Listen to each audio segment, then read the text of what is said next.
Welcome back to Method Cooking. Today we're talking about wax beans. So whether you get them fresh from the grocery store, pull them out of the garden, or hit the farmer's market, sometimes you end up with a lot more than you know what to do with, and you get tired of eating the same, it's kind of like beans and bacon. So we're going to pickle some of these. This is going to be in the refrigerator, so we don't have to do the full pickling process, but it's going to be able to preserve them, put them up, and we'll be able to eat them for months to come. With the wax beans, we're going to go with a sort of cold pickling process, so you don't have to worry about sterilizing the jars as long as they're clean. So once we get the beans rinsed off and that top little stem just barely trimmed off, we've got some fresh garlic, some thyme, some fennel seed, coriander, mustard seed, black peppercorns, sugar, and a little bit of vinegar. I'm going to get the beans put upright in the jar with a little bit of that fresh thyme, and then bring everything else to a boil, let that cool down before I pour it over the top. To pickling, I would definitely go with a little higher grade vinegar. Most people have that huge bottle of white distilled vinegar, but it's got a really acidic bite to it. You're not going to end up with something nearly as delicious. With the beans cleaned off, we're going to use a sharp knife and cut off just below where that stem is, trying to leave as much of the bean intact as possible. Once those are cleaned off, we're going to start stacking those in the jar upright with a little bit of that fresh thyme. With all the beans packed in the jars, we're ready to start on the pickling liquid. You notice that some of those are sticking over the top, but once I get everything poured in and put the cap on, it's going to push everything down. So, on to the pickling liquid.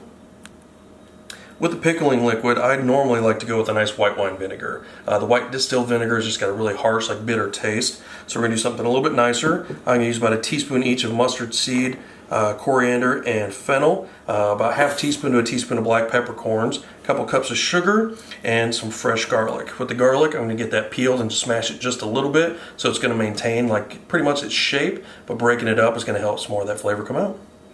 We're going to start with those probably 3 cups of vinegar. Following that, we're going to do a little bit less than a cup of water. Get the rest of the ingredients added. Like I said, we're going to bring that up to a boil. And then once it cools down, get that poured over the beans. A little bit less than a cup of water.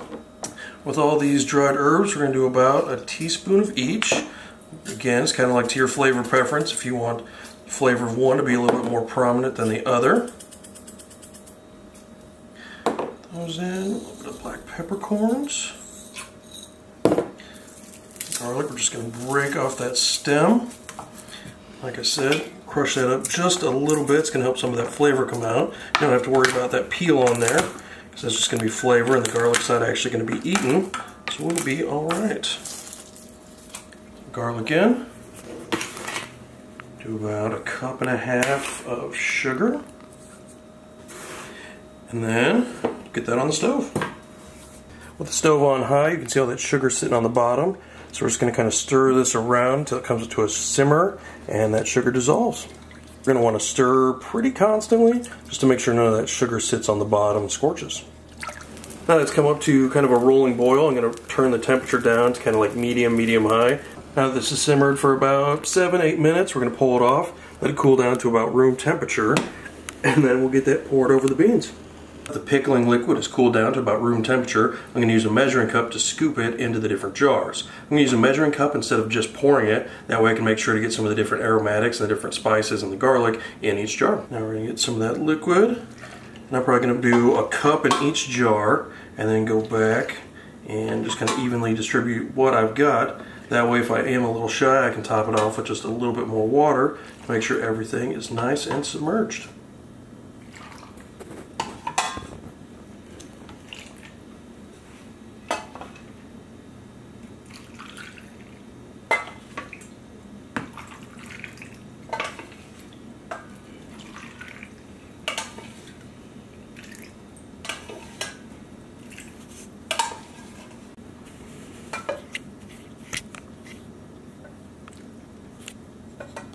I was a little shy on the vinegar, so with a little bit of cold water, and add to the top till it is full and everything is submerged as possible.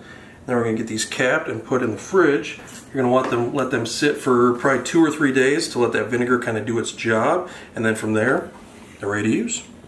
So as everybody knows, it's righty-tighty, lefty-loosey, but as I'm putting these on, putting them on and pressing down, and I'm twisting to the left until I hear that kind of click and that drop. That way I know the lid is lined up right, and then I'll twist it back to the right just to know that I've got a good seal. So again, cap on, press down, twist to the left so you hear that kind of pop and that drop, and then from there, twist it to the right, And with a towel, because my hands are a little wet, and make sure these are nice and tight, I'll get a label and a date on them and park them in the fridge. If you have any question that maybe later on you won't remember what's in a jar or a bag, make sure you label with what it is. Obviously, I'm going to know these are wax beans, but just in case I get caught up or busy, I might forget the date. So I put 7/25 on top, just so I remember the day I put it in.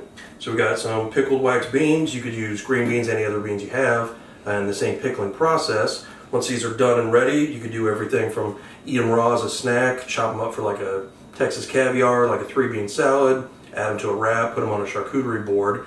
Like with everything else, the options are kind of endless and totally up to you. Thanks for tuning in, and I'll see you next time on Method Cooking.